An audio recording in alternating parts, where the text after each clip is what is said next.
Le voile est obligatoire dans le Coran et donc dans l'islam sunnite. Sourate 24, verset 31, est dit aux croyantes de baisser leur regard, de garder leur chasteté et de ne montrer de leurs atours que ce qui en paraît, et qu'elles rabattent leur voile sur leur poitrine. Mais le verset juste avant, 24-30, parle aux hommes, dit aux croyants de baisser leur regard et de garder leur chasteté. Le Coran demande donc aux deux sexes de faire preuve de retenue. Pourtant, dans les faits, c'est surtout la tenue des femmes qui devient l'objet d'une surveillance ostensible, qui relègue au second plan la question de leur regard ou celle plus centrale du regard des hommes. Sourate 33, verset 59, dis à tes épouses, à tes filles et aux femmes des croyants de ramener sur elles leur grand voile. Elles en seront plus vite reconnues et éviteront d'être offensées. Certains commentateurs expliquent que ce verset visait à distinguer les femmes libres des esclaves à l'époque, plutôt que d'abolir l'esclavage. Mais aujourd'hui encore, le message, il reste. Pour éviter l'offense, il faut se rendre identifiable comme respectable. Ça crée une attente implicite, se protéger c'est se couvrir, et celles qui ne le font pas s'exposent. Et bien sûr, la sourate 33 au verset 36 enfonce le clou.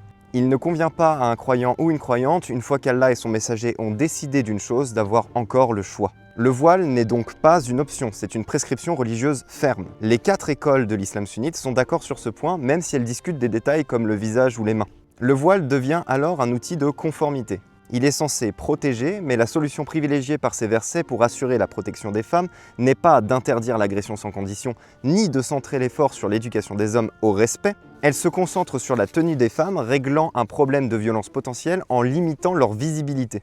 Encore une fois, le Coran fait preuve d'une rhétorique patriarcale arriérée qui relègue la femme au rang d'objet de désir. Et malgré ça, je suis contre l'interdiction du voile. Pas par complaisance, non, par cohérence. Parce que imposer le dévoilement, ce n'est pas libérer, c'est contraindre autrement.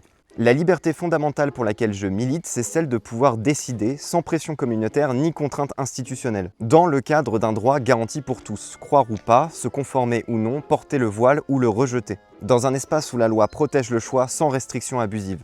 Bonne journée à tous.